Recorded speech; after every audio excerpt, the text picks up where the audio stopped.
NBA podcast. I am Jason, and with me as usual is Rich. Hello, Rich. Hey, how's it going?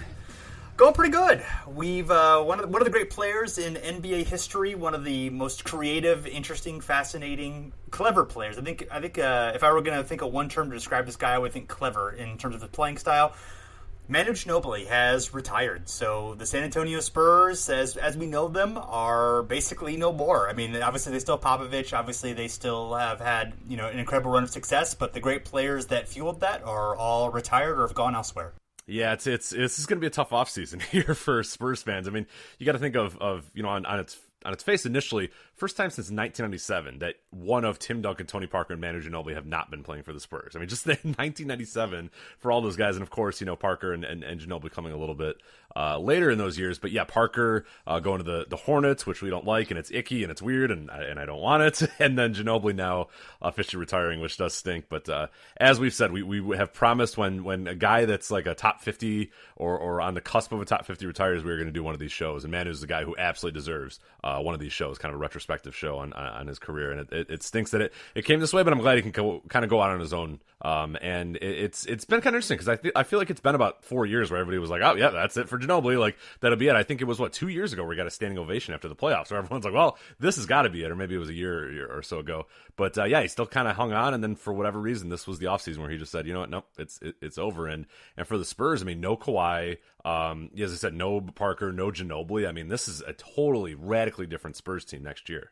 Yeah, it's going to be really interesting to see how they go moving forward because they still have like good players. They've all overaged. They're going to be adding DeMar DeRozan. It'll and they still have Popovich obviously, and the system I think will be relatively similar. But yeah, it's going to. It's not like a completely different, slam dunk end of the era, not like the 98 to 99, Bulls, for instance. I mean, it's not quite that dramatic, obviously, but it's still, it's going to be weird to not have any of those guys out there. But, Ginobili was 40. He was one of the few NBA players who is older than I am, so, which is a dwindling list. I was going to say, there's a pretty fun thing. I don't know. They did it for baseball. I know there's a baseball podcast I listen to, Effectively Wild, and they're kind of like a analytics led, like kind of slanted a podcast. And they had one of their listeners built like the script. So you go to this website, you enter your birth date, and it gives you the player that was like younger than you when he came into the league and the player that's like older. So it's like you kind of get your idea of like, okay, well, like when this guy was the first one that was younger than me that played in the majors, and then this guy's the first one that was older than me or whatever. I'd love to see that one for basketball because yeah, it's like for baseball, unfortunately, like anybody who's under like 40, Bartol Colon is basically their guy, right? No matter what. But it's kind of fun to see that just the different ideas of like when guys come in and out. And yeah, it's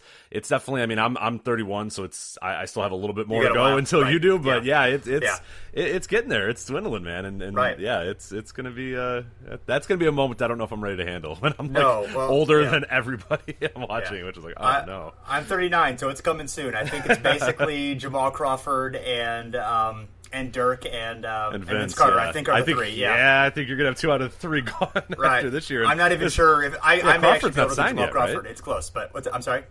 Crawford did he get signed yet this offseason? I don't remember if he did. Yeah, he's Wolves maybe. I thought he was, but then he was, but then I don't know what happened after that. So I'm curious. He needs to stay in the league because I'm not ready for Jamal Crawford to leave. I want, no, for sure. And he's a dude that you feel like he could put up like 9 points a game until he's like 45. Sure. So I don't want him to go. No, that would be really bad. We can't lose Jamal, Manu, Dirk, and Vince all in like a 1 year gap. No, we can't. No, that would be. We've already lost a lot of. We've lost to Duncan and Garnett and Kobe, and as we've expressed in podcasts before, we've lost a lot of the. These guys who are great for a long time or really good for a long time, and a lot of them are basically spent their career in one team. Have these like franchise cornerstones all leaving us, within a kind of a 3 year block.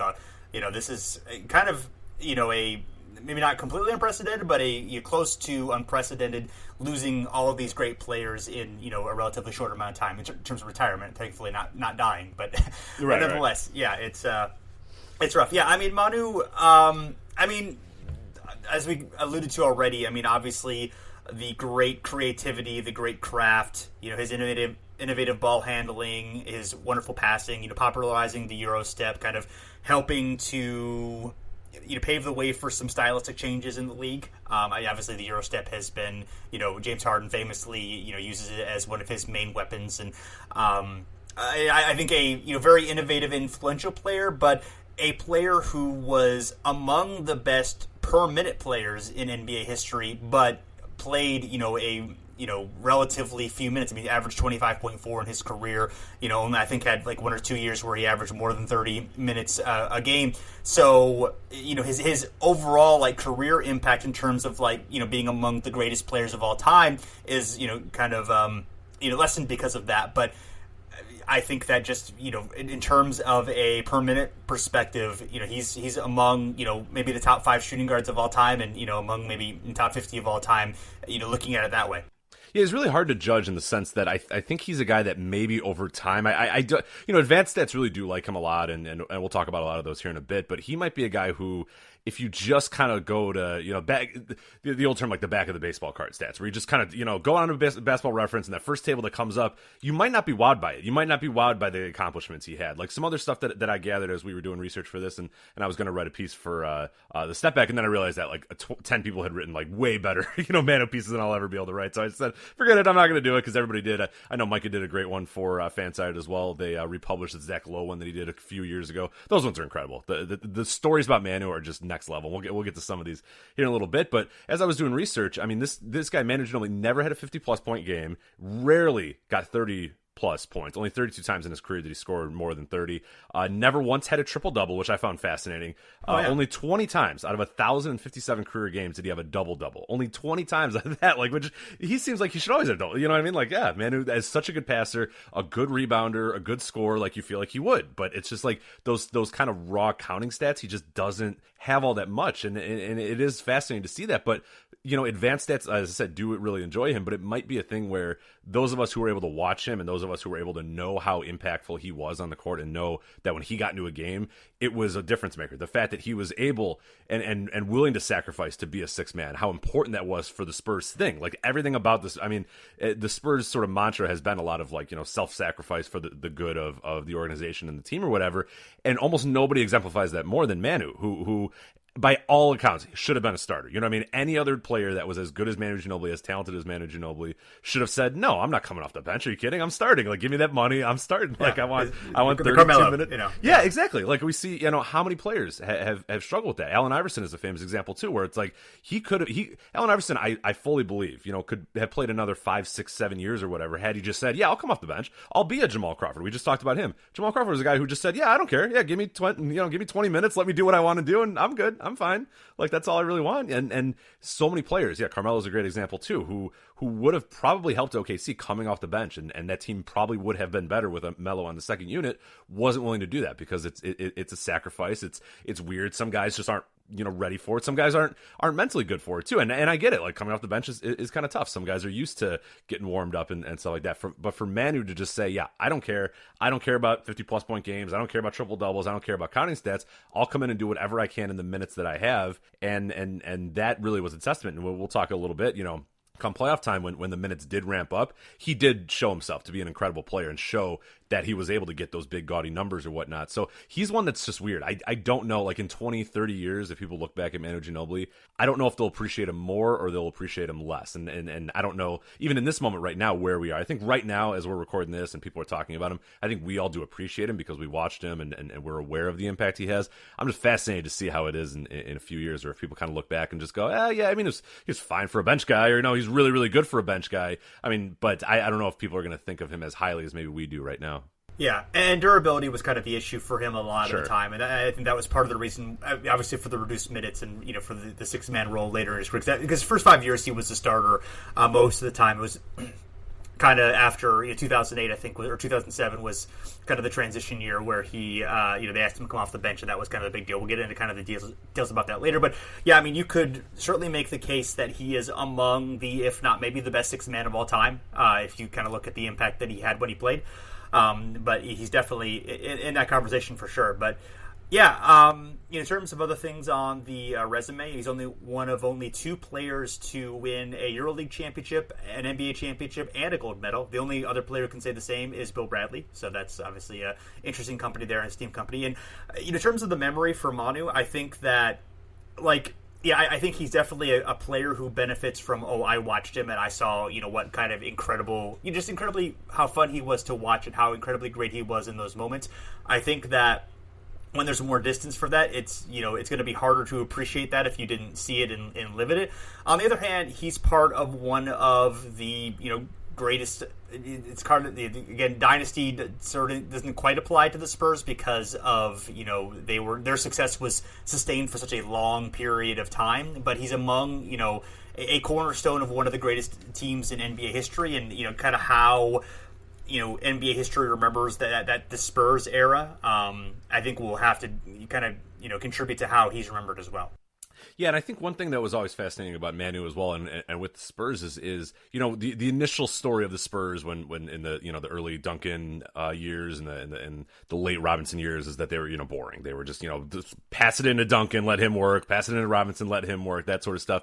And then slowly but surely, because of Parker and I think in a large part because of Manu, they sort of evolved to a different sort of team. And it's not that Tim Duncan wasn't still great. I mean, he was still obviously the guy that kind of made everything work and whatnot. But it was awesome to see as they got a little bit later in those years, and like you said, the 2008 and on, and especially when they were able to get Kawhi and a few more players on there, it seemed that the team kind of got a little bit more in the Manu mold. They became a fast-paced team. They became a very creative passing team. They became the antithesis of boring. That whole thing where I would still have buddies who are like, I don't like the Spurs. They're boring. And I'm like, well, you're not watching the Spurs, man. Like, there's nothing boring about them. They play like there's 15 passes every possession. They're sprinting down the court. Like, they became kind of the proto Warriors in a sense. I think one of the issues that we a lot of times do is we think of the 7 seconds or less Suns, and then they just directly evolve into the Warriors. And it's like, well, there was a big team there that was super successful doing a lot of the same stuff. Yeah, they didn't have like one of the greatest shooters of all time in terms of Steph Curry or whatnot, but the Spurs were doing a lot of the concepts that the Warriors have made and really broken the NBA with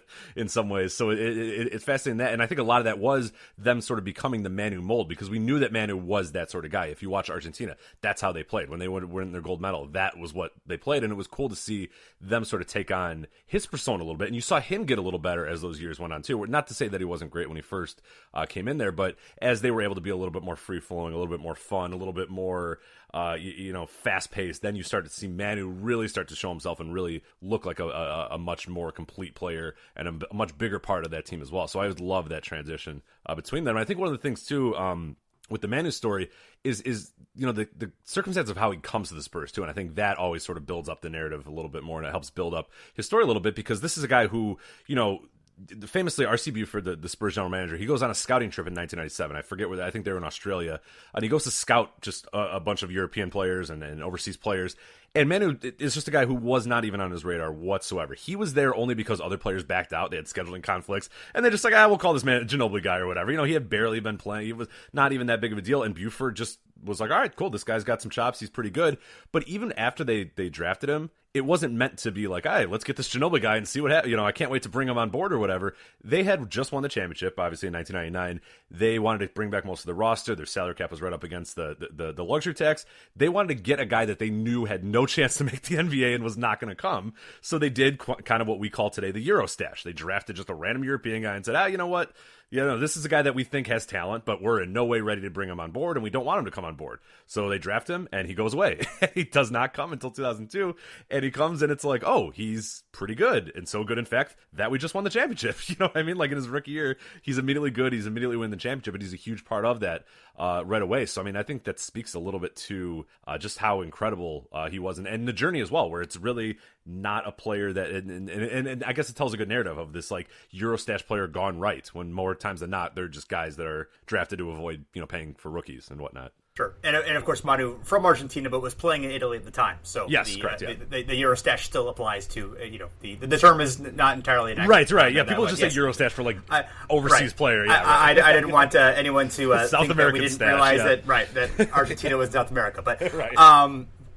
Yeah, so he didn't really come into the league until 2002. Of course, the Spurs were already, an elite team at that point, battling with the Lakers over, in the Western Conference over championships, having, some great playoff series there. Of course, the Lakers were, on top of that after 2000, winning their 3 championships in a row. But, Ginobili was really helpful in the Spurs being able to, win that 2003 championship in his rookie season. And he was obviously coming off the bench and was in limited minutes, but he was able to, kind of boost that bench enough to be able to overcome the Spurs and, in David Robinson's last year, send him out with the championship. So, had the big impact there. I think it was either sometime that season or there was some time early in the next season where he and Kobe had a really excellent scoring duel to kind of show that like Ginobili, like, oh, this guy is really special. This guy's really interesting and creative, and is going to be more than just a really good bench player for the Spurs. Yeah, and it came in small. It initially started, as you said, he was just kind of a guy, and then like I remember watching that year, and slowly but surely it was like, oh, okay, this guy can play. And then like as the year had gone on, you started to see a little bit more, and then to the playoffs, he's a part of it. You know what I mean? He is as important as those other guys, and that's one of the big moments when the Spurs win the title there, and they're sending Robinson off. It should have been like a sorrow, like, oh my God, but it felt like, oh no, we're just getting started, man. This Ginobili guy's good. Duncan's still in his prime, and he's staying around for a while. Parker had started to show himself as being pretty good, so it was really cool in that sense that you're sending away Robinson. He's winning his championship on his final year, but you sense that, oh man, this is only just getting started for the Spurs, and obviously, as we saw, they'd have another 15 years of success. Yeah. So I want to dig in a little bit of just some of the numbers of his, summarizing his career and just looking at some of the advances. We did this, I guess it was 3 summers ago now, on our top 50 greatest show. We were looking at the cases of the players, and Ginobili was one of the guys that we looked at. It's a really good show with Miles Mile. We'll include the link to that in the show notes if you haven't heard it, but it's a fun one. But in his career, overall, he was 66th all time in win shares, 26th in win shares for 48, 21st in box score plus minus. That goes back to 1974 season, which he was in our show that we did at the time. He was 13th at that time, so obviously at the end of his career, kind of knocked that down a little bit. And there's some players I think who have jumped up in that category since then. Steph Curry, I imagine, in the last 3 years has boosted. I'd imagine, there. Yeah. 35th in value of replacement. So really good, despite again the limited minutes that he played in his career, has really really good career value, really impressive career value. Even some of those these totals, and he obviously played 16 seasons, a long time, but he started his career when he was 25. I mean, there were probably 4 or 5 good years there, and maybe he wasn't ready for the NBA at that point. Who knows? But most guys have are able to start around 2021 or so, and have those years to kind of build up that value. And he joined kind of late, so to be able to play that long, starting at that age, and to play effectively almost his entire career up until kind of went down in his last season, says a lot. Of course, the 4 championships. Only 2 all NBA appearances, the 3rd team both times. We kind of explained the reasoning for that. And in terms of like top 10 rankings and some of the value statistics, he was 5 times in the top 10 in the league in win shares for 48, and 4 times in the top 10 in value over replacement. So again, kind of the stuff that we've talked about, where he was an elite permanent player, but averaged a relatively low amount of time in his career. And really never led the league in any category, but given the role that he played, he kind of did. But we talked about here, and I think it still stands true, is there were a lot of similarities to Sam Jones, where of the Boston Celtics in the '60s, where they played very similar minutes, had very similar roles, produced at similar rates. Were the kind of guys who were known for stepping up in big moments, or stepping up when, maybe there was a guy out or a guy injured, but weren't, really, weren't like ball dominant players. Were just kind of guys who stepped up sort of in big moments. And, and I think that's kind of the parallel that I would. Yeah, I think that's a good one, and yeah, it's like as you said when we were talking about a little bit earlier, a guy who, because you were able to watch him, you understand his impact a little bit more, and you understand just how important he was to that team and their success or whatever, and the sacrifice. And yeah, Sam Jones is a great example of that as well. And it's funny, when I went to Manu's basketball reference page, I thought there was like a formatting error, because he never led the league in anything, never anything once at any point. And you're like, oh, come on, it's got to be, he had like steals per game or steals per 48, like nothing. There's no bold anywhere on that, and it's amazing. And we're going to talk about how we made a legit argument for him being in the top 50. We're going to talk about him as a slam dunk, no doubt, Hall of Famer. If there was just a strictly NBA Hall of Fame, we'll talk about that in a bit. He would definitely make that one too. But it seems weird. People might say, well, he never led the league in anything. He was only third team, 2 times all third team or whatever. But I think being able to do as much as he did, given his minutes and all that sort of stuff, it's weird. I understand where people may have some apprehension toward it, may think that there might be stuff. And I don't know how history is going to sort of see him. But yeah, I think those of us who watched him and were able to know his impact and know just how important he was will appreciate him a little bit more, even if the stats don't kind of jump it or really tell the tale all that much. So I do have to correct you, Rich, because he did. Now, in the regular season, it's true, he never led the league in anything. But in the playoffs, he led the league in games played in 2003, 2007, and 2014. And he also led the in steals per game in 2010 and 2011. Okay, and and in free throws in 2005. He made 147 free throws in 23 games out of 185. So that's in the playoffs. Okay, all right. In the playoffs, yeah. So I stand corrected. There you go. Yes. Oh, the games played. I'm always like, ooh, oh yeah, right. Games played. Right, all you have to do is win the championship. Yeah. So I don't know. There was I forget who tweeted it, and I don't want to target anybody, but somebody mentioned the idea that if there were a NBA Hall of Fame, he probably wouldn't make it, and I just thought that was such the most ridiculous thing you could ever imagine. Yes, of course, and we've already talked about he is.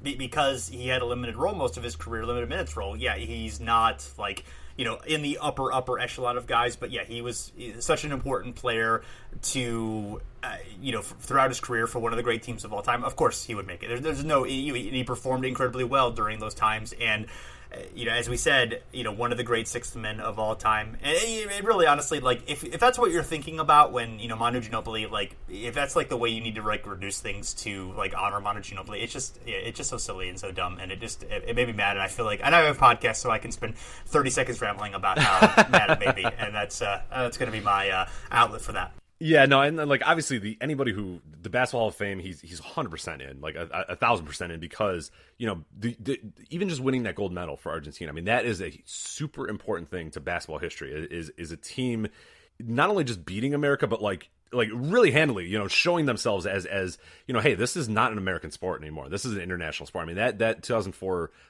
gold medal, 2004, right? Is that do I have the right year? Yeah, it was 2004, right? I had my Olympic years off. I think it's 2004 is the year that they... Yes, it was 2004, yeah. Okay, I'm trying to wonder. Yeah, I have my Winter Olympic year. No, I don't. The 2004. I do not follow the Summer Winter Olympics all that much. But yeah, that 2004 team, I mean, that Argentina team, they didn't beat the USA in the gold medal games, but beating them before the gold medal, I mean, that is a profoundly important thing in international basketball history, in a storied EuroLeague career, and then also winning the 4 NBA titles, doing all he did. I mean, he's an absolute shoo-in for the actual Basketball Hall of Fame, and the NBA Hall of Fame the same thing. Even if you want to say, oh well, he never led the like I said, led a league in this or did this or whatever, being a key cog in 4 NBA championships and being the key cog in one of the best dynasties, run of successes, whatever the hell you want to call the Spurs thing, yeah, no doubt he's in, and he's a very good player too. He's one of the best 6 men of all time. You can't tell the story, you can't tell the history of the NBA without at some point mentioning Manu Ginobili, and in that case, yeah, he's absolutely would make any Hall of Fame that has anything to do with basketball. So yeah, that's ridiculous. And also, who fucking cares? It's the Hall of Fame. Who gives a shit? Right. Yeah. So he only won the Sixth Man of the Year award once in 2008. But if you look at how many times... Yeah, that's ridiculous. That's stupid. No. Tell me how that's wrong, Jason, because I think that's wrong. I will tell you how it's wrong. Okay, good. So if you look at Boxer plus minus ranks for all the players who played under 30 minutes a game, starting when he became a sixth man, which is 2007 season. In 2007, he was first. In 2008, when he won the award, he was first. 2009, he missed half the season, so caveat there, but he was first. 2010, he was first. 2011, he actually became a starter for most of the season, so I think he actually played slightly over 30 minutes per game in that one, so that one wouldn't count. 2012, he missed half the season, but he was also first. 2013, he was second to Jason Kidd, who was a starter, so he would have been there as well. 2014, he was fourth, and then 2015, he was down a bit, and then 2016, he was fourth. He was still in the top 20, I think, in 2015, and I think in 2017, or maybe 21st. But so, yeah, you look at guy. Okay, he was first most of these years in top 5. Pretty much all of these years. A couple years, he missed too many games probably to be considered sixth man, although I don't know who really cares about that. If you play 40, 50 games, you probably can still be the most effective sixth man in the league. But yeah, I mean, this is obviously just one metric, and there's a lot of caveats there. But yeah, he absolutely, the fact that he definitely could have won it, pretty much any of these years except for, the years that he missed too much time. It says a lot about his career, and I think absolutely he could have, he could have had 3 or 4 of those awards for sure. Yeah, who are these bums that won these? I forgot. I don't follow these. Well, Jamal Crawford. I mean, let's be careful what we say about Jamal Crawford. Yeah. But a lot of those years probably. Well, James Harden won it 1 year, so. Let's see. Leandro Barbosa. Okay, I'll allow that. You get Manu. Yeah. Jason Terry, I'll allow it. Jamal Crawford, I'll allow it. Lamar Odom, I'll allow it. J.R. Smith, get the hell out of here with that year. Oh no. Yeah, get the hell out of there.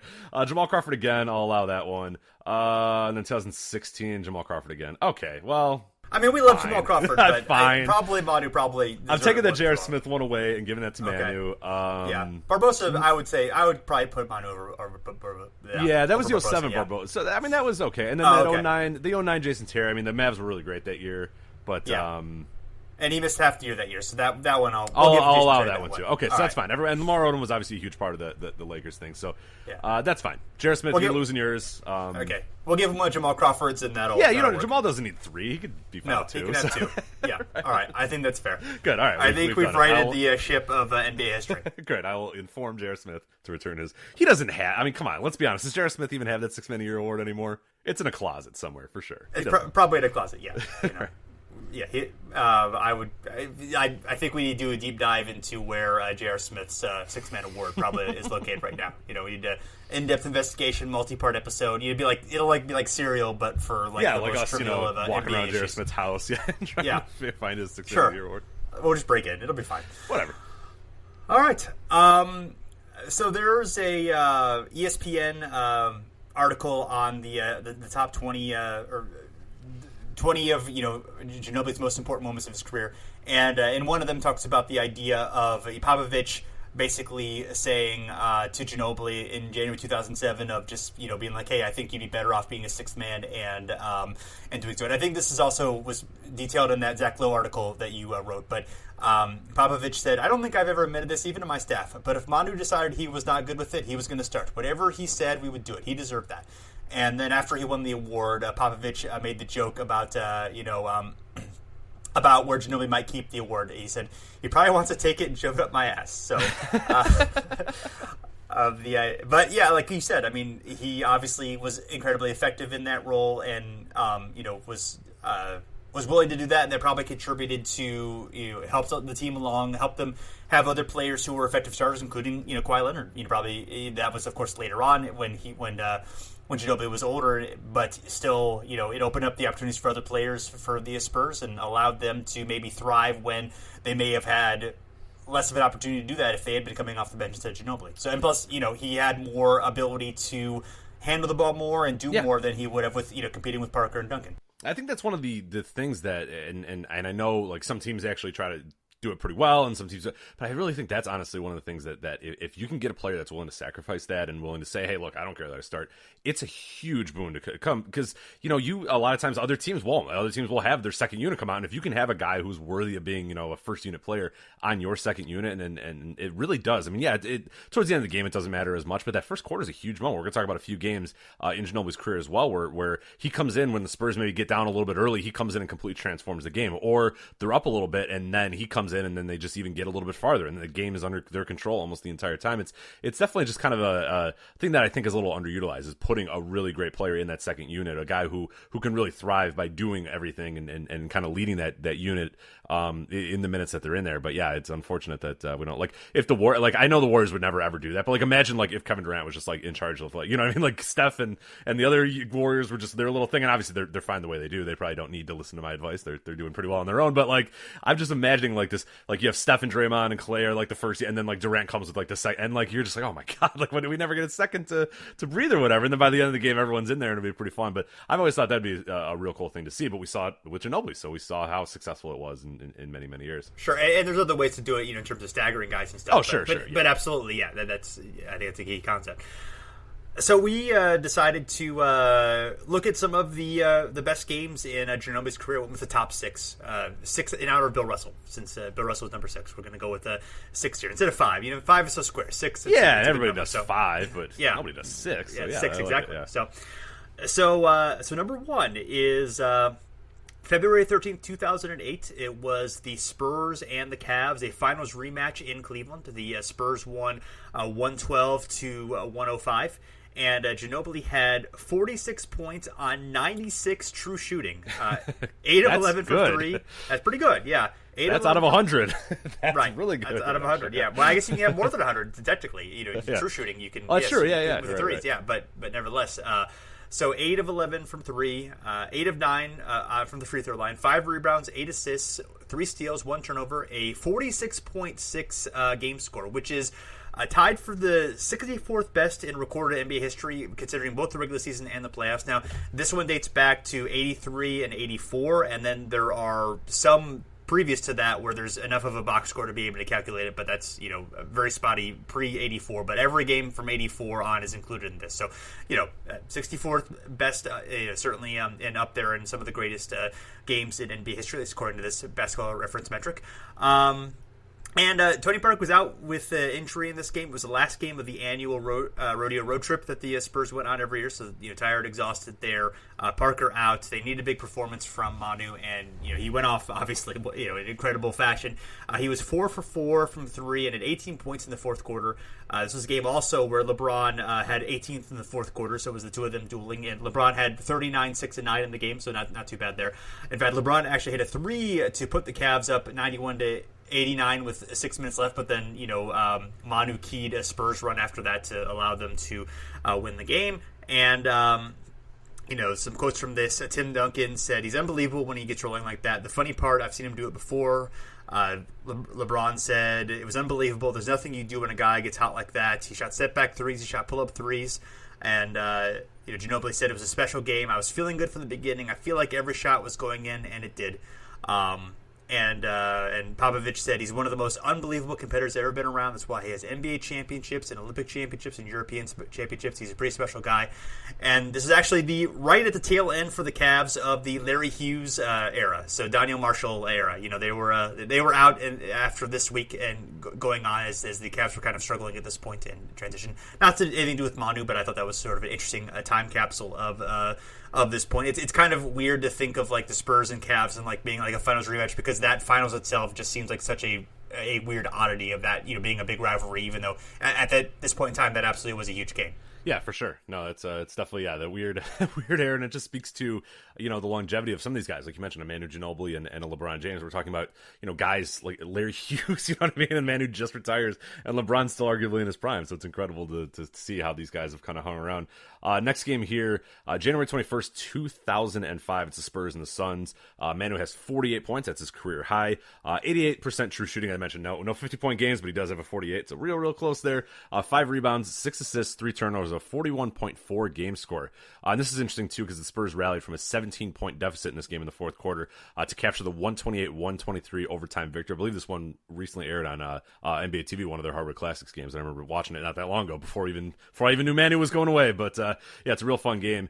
And it speaks a little bit to this rivalry. If you weren't around during this time period or really following the NBA, these guys were neck and neck every time and really battling. And for better or for worse, the Spurs were a lot of times getting the advantage in the playoffs. It was the idea that D'Antoni's stuff is just not you can do the 7 seconds or less and run and gun, but man, when the playoffs come, like you got to slow things down, and the Spurs are the ones that's going to win. But it was always fun to see the rivalry, because it was left hook, right hook, punch, back and forth between these two teams that played such a different style. But Manu stepped up in a huge way in this game, and obviously the rivalry between these two would continue for a few more years. Ginobili was quoted after the game saying, "I've never had a game like this." Interestingly enough, he played with 2 bruised quads in this game, and he had left at one point limping off the court after his left ankle was stepped on, so he was definitely banged up here. Down 17, Popovich then decided to use a small ball lineup, so I guess that 7 seconds or less isn't so bad. He used a small ball lineup. He had Duncan, Ginobili, Brent Berry, Devin Brown, and Bino Udrich. Those are names. Bino Udrich were the lineup, and they rallied. Ginobili stepped up with Parker missing all but one of his 9 shots, and Bruce Bowen went 0 for 7 in that game. So Manu really carried the load there with that 48, the career high. And our third game on the list, and actually only 8 days after the number one on this list, so he was on quite a run there at that point.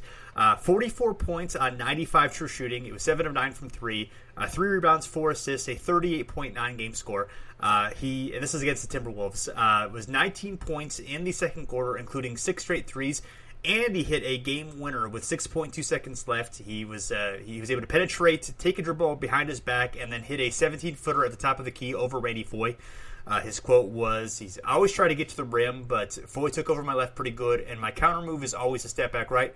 I got lucky there, took a good shot, and it went in. And I just felt like I wanted to take every shot because they were going in." So, it kind of sort of summed up his mentality in terms of how he kind of played was, he did a lot of attacking, he did a lot of penetrating, and then, when the defense would, overreact to do that, he'd get his jumpers or he'd take a three or, whatever he would do, and, was typified in, how he played here. Absolutely, yeah. It's a great game, and I like Randy Foye. These are names, man. Bino Udrih and Randy Foye. That's probably the last time we'll talk about Bino Udrih and Randy Foye. But that I know of. I don't know. We might. You never know. Yeah. You never know when Randy Foye might come up again. But I'm glad we did this. Right. Next game on the list here is November 9th, 2009, is the Toronto Raptors versus the San Antonio Spurs. Manu Ginobili has 36 points, 4 rebounds, 8 assists, 4 blocks, a 37.9 game score. This is off the bench as well, by the way. So that's really good numbers there. Tim Duncan is out with an injury. So if you've been following a path here, Manu, when Parker or Duncan or anybody are dealing with injuries, Manu scores a lot and does a lot and has a lot of rebounds and has a lot of points and then has great game scores. So again, like we say, you can say he's a beneficiary of time-adjusted stats or whatever. I think he's just the guy who was willing to sacrifice, and when they needed him to step up, he went, all right, cool, I'll get 40 then for you. I don't care. Like, whatever, I'll do it. So, this is a great game for him. He was really the spark of this entire offense. His 4 blocks were incredible as well. I mean, just to have 4 blocks from Manu Ginobili, and effectively a shooting guard, is pretty awesome.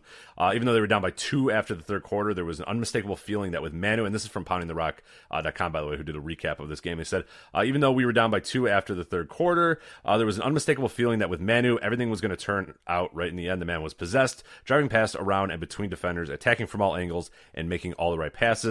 Oh, and the three-point shooting was deadly. It was vintage Manu using every weapon in his arsenal to declaw the Raptors. So, this is another great game from Manu Ginobili in 2009 against the Raptors. So, going back to 2005, this is May 17th. It is the playoff series of the Spurs against the Sonics. And this is the Jerome James series. Yes. For some reason, yes. Yes. We got it. We should almost do a whole episode on the James Jones, the Jerome James, just because anytime we can laugh at Isaiah Thomas, I'm in. And this will be an all-time laugh for this one, so that's pretty good. Yeah, but Jerome James played really well in this series. No, he played awesome. Really impressive. He was very, very good. Yeah. I get it. Right. I wouldn't have paid him $80 million over but. Hey, he got his money, man. I'm fine with it. And if it makes Isaiah look like an idiot, I'm cool with it. Sure. So, but Ginobili, awesome in this game, Game 5. It was tied 2-2 at the time. Ginobili had 39 points on 87 true shooting, 15 to 17 from the free throw line, 4 rebounds, 6 assists, 2 steals, a 36.9 game score. And this was, in fact, Manu was inserted back in the starting lineup, and had a career best playoff points, 39 points. That was his career high in the playoffs. And he'd actually been a starter in the entire season and in the an opening in the playoffs. And then they this was a time which Pop decided, before he kind of became a full-time sixth man, decided to have him come off the bench and have him be kind of the team's energizer. And Ginobili was able to hit 2 early 3-pointers. This is from an ESPN recap of the game, by the way. And then Seattle was able to force to cover him more on the perimeter, and then he opened up his driving lanes as he was able to obviously key in the factors of success. His quote is, "I was very concerned about bringing a lot of juice energy. It didn't matter if it was after 6 minutes or from the start. I want to drive to the basket and make things happen." And then Duncan said, "Manu was awesome. Tony and myself weren't playing great games, but he found a way to take us over that hump." And again, with where either the Parker or Duncan are out or limited, it's another time that he definitely steps up. That seems to be the theme for pretty much all these great games. For sure, and it's sad news. Unfortunately, this is the last playoff series of the Sonics, as we know. And unfortunately, they have had a few more playoff series as the Thunder, but I forgot about that. Yeah, because they were pretty much bad after this. That was kind of their last year. They were good, and then they started to decline after that. And then of course they traded Ray Allen, and the rest is history. Nothing quite got back together. So pretty shame. Right. So it was Jerome James that was leading the charge in the Sonics last playoff run. And then our final game here is from 2007. This is the San Antonio Spurs versus the Phoenix Suns, again, May 18th, 2007. You got 33 points on 79% true shooting percentage for Manu, 11 rebounds, 6 assists, 4 steals, a 33.2 game score, again, off the bench. Another time he stepped up against the Suns. He definitely enjoyed playing against the Suns. This was the game of Mari Stoudemire and Boris Diaw famously returned from the Game 5 suspension. So they were back for this game.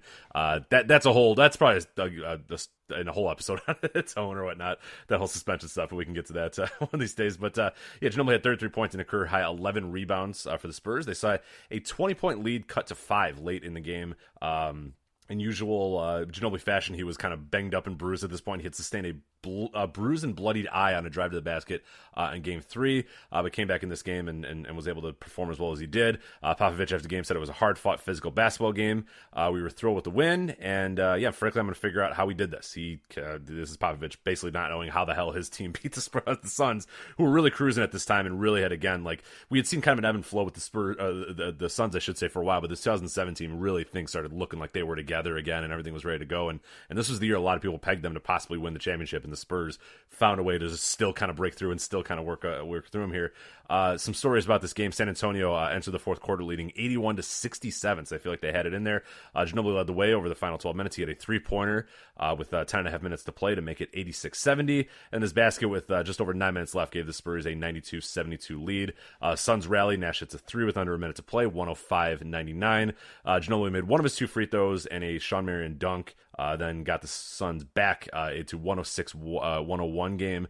Ginobili made 2 more free throws, and Michael Finley hit a basket to put the Spurs up by 9 with 17 seconds left. So they were able to kind of make it through there. They win 114-106 and kind of take command of the lead, or win the series, I should say, in 6 games, going up 4-2, and again, like, effectively dashing what many thought was the best chance for the Suns to win a title. And things kind of went off the rails a little bit there for the Suns, and they'd have, a few good years, but the Shaq years would come after this one. This was the last of what I would consider the pure kind of 7 seconds or left Spurs or the Suns, I should say, before you started getting a little bit more tinkering of, hey, why don't we get Shaq? Or, hey, why don't we slow things down a little bit? This was it, and effectively the Spurs and Ginobili in a lot of ways once again sort of dashed all the hopes for Phoenix.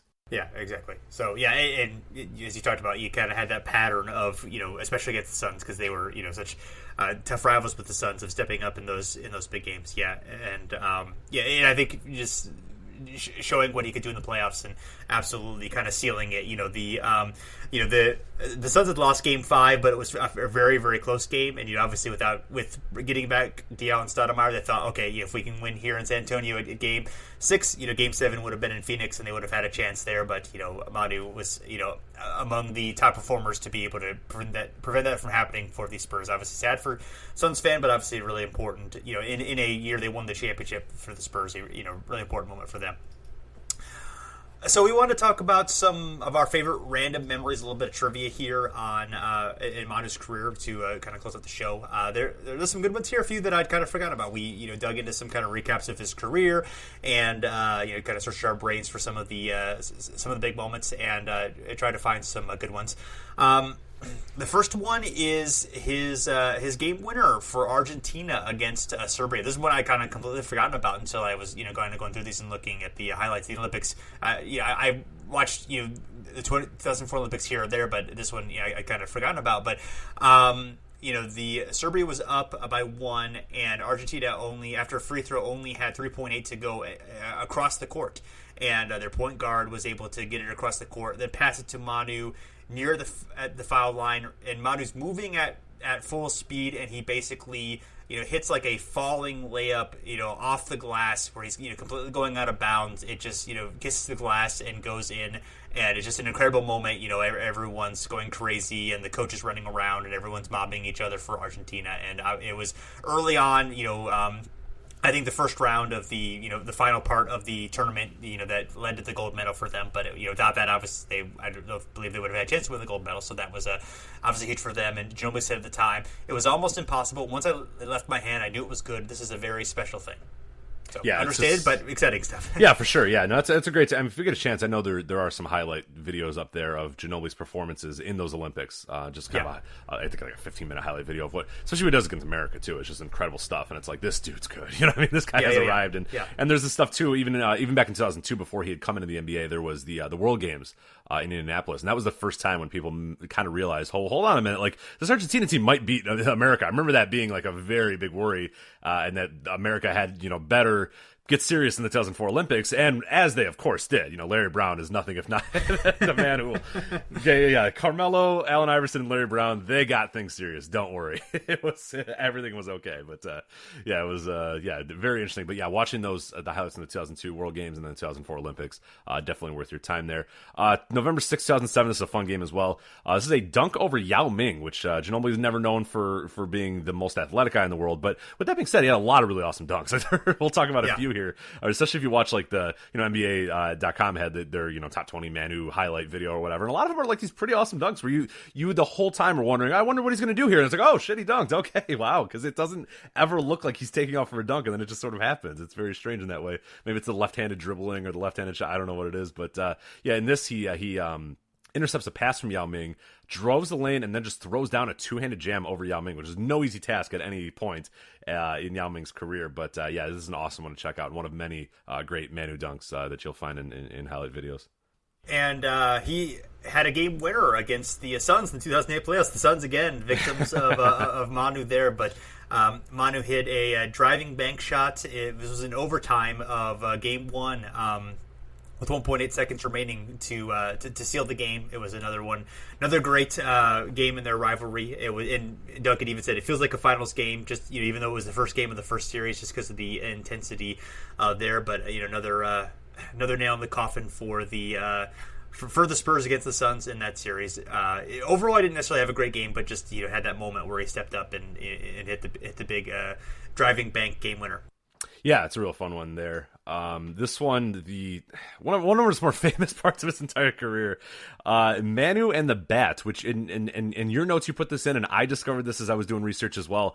That was on Halloween. Like, how incredible was it that Manu swipes a bat out of the sky or out of the air on a fucking Halloween? Like, I completely forgot about it. I thought it was just in February. You know what I mean? I never knew that was on Halloween. Like, why don't we talk about this all the time? This should be the greatest moment in NBA history. This should be the greatest moment in American history, in the world's history. Like, right. Yeah. Bat on Halloween? Like, we should always talk about this every day. We should remember that Manu swats a bat out of the air on Halloween. This is the most incredible thing ever. But and then Manu's quotes are also great too. He says it's just a mouse with wings. When you can't dunk anymore, you have to find a way to make it into the news. So that's what I did. I grabbed a bat. I didn't think it was a big deal. I'm going to be retiring soon. If anybody has a pest problem. It's in 2009, by the way. He's retiring soon. I'm retiring soon, yeah. Right. He'd have 4 more super productive years and win a few more titles and make some more NBA finals. But yeah, I'll be retiring soon in 2009. But now he's free to become an exterminator, so that's good for him. So one of my favorite highlights of his career is when when Manu fakes out Kevin Garnett with the phantom pass attempt and then hits a fadeaway around him. That was one of my. It was kind of reminiscent of the Pistol Pete stuff where he would basically fake the.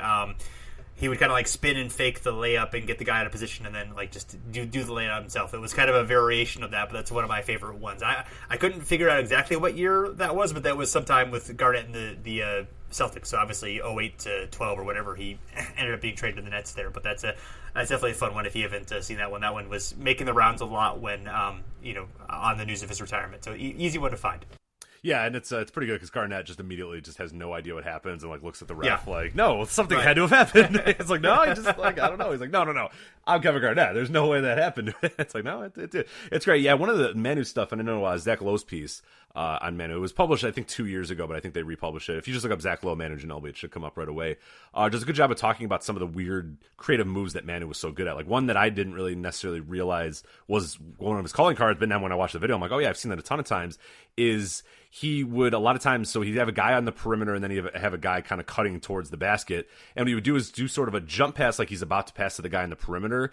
And then, of course, everybody kind of goes to that guy on the perimeter and then gets it to the guy who's cutting to the basket. And that guy who's cutting to the basket just gets an immediate thing. And like you see the highlights and you're like, it shouldn't work as well as it does, but man, it was so good at selling it and so good at the no-look passes and so good at just these things that just you would never who thinks of that? Like who would think to even do this sort of move? And it's just there's a lot of those as well. And this is, the fakes. He had some behind the back fakes and stuff that he would do as well. Just his passing is just unbelievable. And I don't know if we recognize him as much for his passing or for his.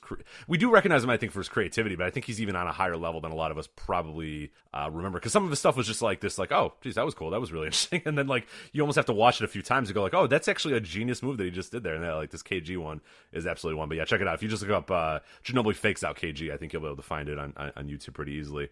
Next one, the 2013 semis, the Western Conference semis against the Warriors. He hits a game winner here. Ginobili had a game-winning three-pointer with 1.2 seconds left in the second overtime. Golden State at this point had led 107-106 with about 3.4 seconds remaining. On an inbounds play, Kawhi Leonard throws a cross-court pass to Ginobili, who had lost his man after setting a screen for Parker. Ginobili knocks down the shot for a 129-127 win, as mentioned. At the time, teams down 16 points or more over the final 4 minutes, which they had come back from, were a record of 0-392 at that point, according to the Elias Sports Bureau. Ginobili then changes that to 1-392, which is awesome. What's even more incredible about this game is that Ginobili had missed his previous 7 shots before nailing the game winner. Popovich was quoted after the game, said, "I went from trading him on the spot to wanting to cook him breakfast tomorrow." So that's pretty good stuff. And then when Ginobili talks about the thing, he says, "I was wide open, so I didn't have any other option. If I could have thought about it and did something else, I could have. It was only the second shot I had made all day. Good timing, though." So he basically says, well, I didn't want to shoot because I sucked at shooting, so I was going to hopefully find somebody else. I didn't have time, so I just put it up and I scored because it's Manu. So, good stuff there. And this was kind of the first, the coming out party for the Steph and Clay, and Draymond Warriors. I mean, they were all very young there. This was, I think, their first, first time they had made the playoffs, and they gave the Spurs a really tough series. Going forward, it was kind of the Spurs being able to hold them off. Was obviously a couple years before the Warriors would turn into the Warriors, but this was a big challenge for them, and they were able to hold them off in a tougher than expected series, I think, at that time. So important for the team, obviously, going to the finals this year, and then winning the championship the next year. Yeah, and this is definitely the 2013. I remember it being a year where Ginobili felt like there was just that maybe we were seeing the end of it. You know what I mean? Like, because there was this game where he obviously struggled. He hits the game winner, but he had struggled a lot. The finals, he famously had a few really terrible plays, and it felt like at a time we were like, oh man, this might be it for Ginobili. Ginobili's kind of getting lost a little bit. But we'll talk about it in a bit. In 2014, he absolutely redeems himself here in a little bit. But I do remember this year being a very up and down year, and I knew Popovich. That quote was not the first of like many. I'm really frustrated by Manu quotes because it just, for whatever reason, it just seemed a little off or just a little weird or whatnot. But yeah, he'd obviously get things together the following season. But yeah. So the last game that Manu started was March 24th, 2014, last regular season game that he started. He started in a win against the Sixers, only 9 points, but he had 5 rebounds. It was the Spurs' 14th straight win in a row. And the Sixers, it was their 25th consecutive loss. So big contrast there. And basically, it was nothing, no particular reason to have him start. It was basically Parker was out, so Ginobili stepped up and gave the team another facilitator across the court. He did start one game after that in the playoffs in 2017. It was the Spurs' last playoff game of that year against the Warriors. I believe they were swept in that series, and it was basically Popovich wanted to give Manu one last chance, thinking that it may be his final game as a Spurs in a Spurs uniform, so he wanted to pay tribute to him and let him start in that game, and obviously give the chance to at least win one game in this series, and they did not, but he performed fairly well in that role, and then surprised a lot of people by coming back for one more season. Absolutely. Then we have the 2014 NBA Finals Game 5, and this might be one of the more famous Ginobili years games, and it might be one of the more famous Spurs games of all time as well. If you get a chance, I think almost this entire game is on YouTube, or at least this entire run the Spurs go on. Definitely worth your time to watch this. So the most famous scene of this was the dunk on Bosh. People remember that. The video makes the rounds often. But I think what a lot of people do forget is how important Ginobili was and how important this game was for the Spurs. Of course, they won the title in this game. This was Game 5. They basically end the Heat dynasty, in Game 5, just blow them out. Like, the end of the game was 104-87, but the game did not start that way. The Heat jumps out to a 22-6 start to the game.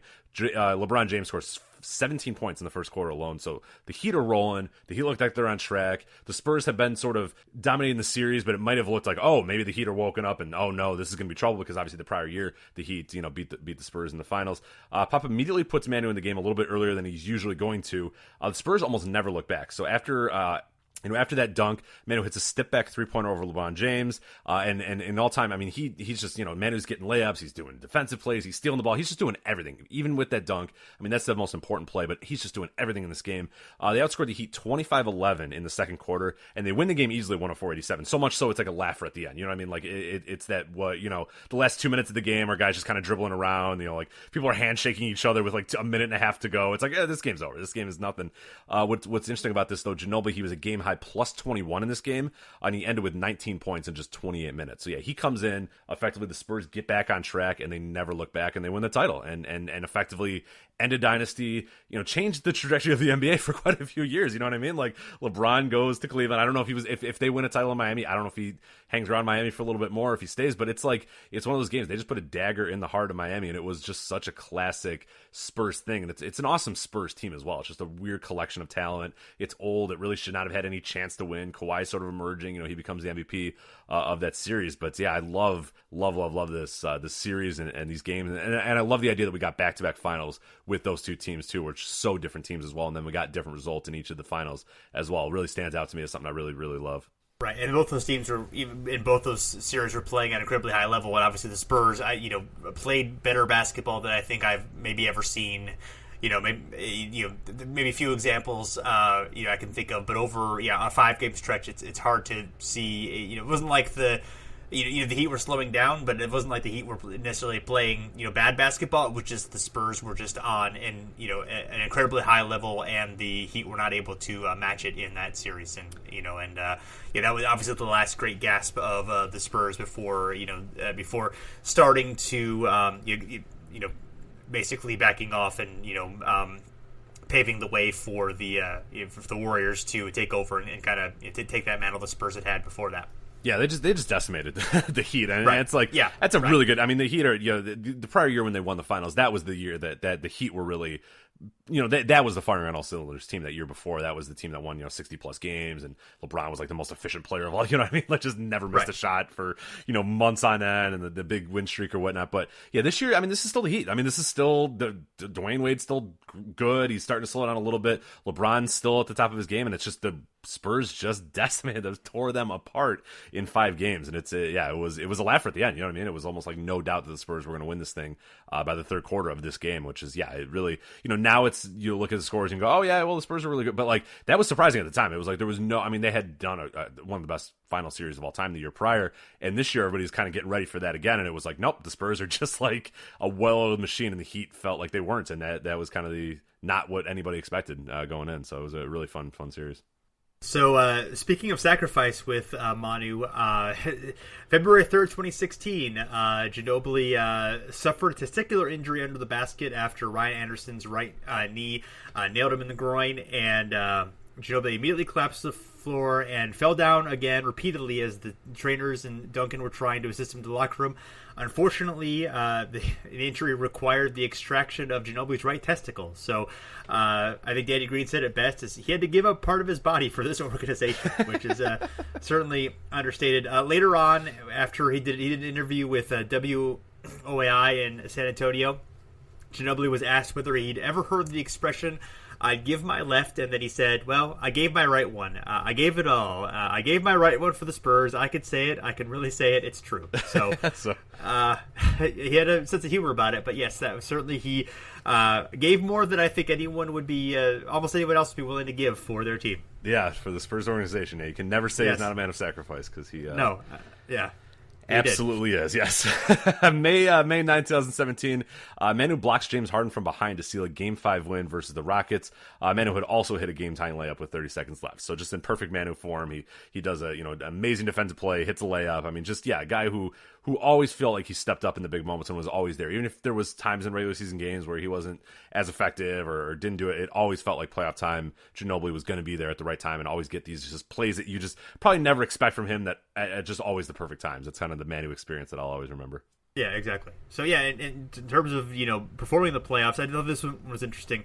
Only 2 players have more than 800 rebounds, 800 assists, and 300 3-pointers in their playoff careers, and that is LeBron James and Manu Ginobili. So it's a fun company there. And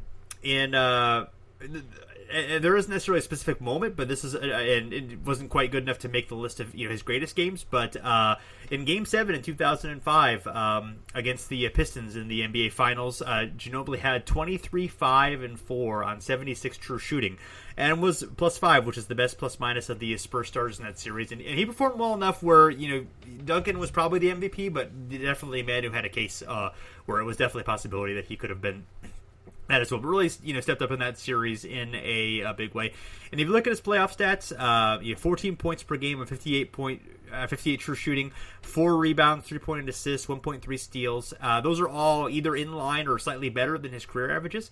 And he had 20.8 win shares, which is 20th of all time, and 11.0 value over placement, which is 16th all time. Of course, only going back to 74, but that's he has had some incredible playoff value in his career. Obviously, some of that is from longevity of playing in so many great playoff series, but that could hardly count against him given the fact that his teams went deep into the playoffs pretty much every year. So that's that's saying something right there. Yeah, no, he's a guy that we said, it's just always great playoff performer, always great big moment performer, and a guy who jokingly gave everything for the organization, or gave half of everything for the organization, but no, like really a guy who the self-sacrifice of a Manu Ginobili will I think be his calling card and be the testament when we all talk about his career and what we are talking about his career right now, and eventually when he makes it to the Hall of Fame and whatnot and all sorts of stuff will be about the sacrifices that he likely made, and I don't know how he would have been if he started his entire career. I maybe a little bit better, but I think it's a little bit. I think for him, his legacy might be helped in some way, at least for us. The way we sort of identify him. The people that are hardcore basketball fans, how we identify him, I think maybe has helped by the fact that he was different. He was able to come off the bench. He was able to do things a little bit different. He was, as we said, creative and stuff. Like, had he just been a productive player that gotten a bunch of points and had some gaudy stats, he joins a list of so many of those guys that do that, but it's that he was so different and unique and creative and just kind of broke the mold in a lot of ways for guys, and really is, as we said, probably the best sixth man of all time and one of the most creative, fun players that I ever watched in my entire lifetime. So I'm definitely going to miss him on the court every day. So. Oh yeah, absolutely, yeah, and right, like I said, guys basically in that class with Havlicek and the handful of guys who were the greatest sixth men of all time, and he probably had that role for longer than most of those guys did. But like I said, just such a clever, creative, crafty player, just so much fun to watch, and just his threading the needle passes and his dribble moves to get to the basket and all that great stuff. It was a lot of fun. So definitely will be missed, and definitely one of the great players in NBA and overall basketball history. So thanks everyone for checking us out. You can find us at Stepback at fansided.com, and you can also find us on iTunes, Stitcher, wherever you listen to your podcasts. We are there. We always appreciate a rating and review. Helps other people find the show, and helps, most importantly, it helps feed our egos. So we have very massive egos that need constantly fed. So if you could give us a rating and review on iTunes, we'd greatly appreciate it. And also find us on Facebook and Twitter at Over and Back NBA on both platforms. So thanks for listening. We'll be back again soon.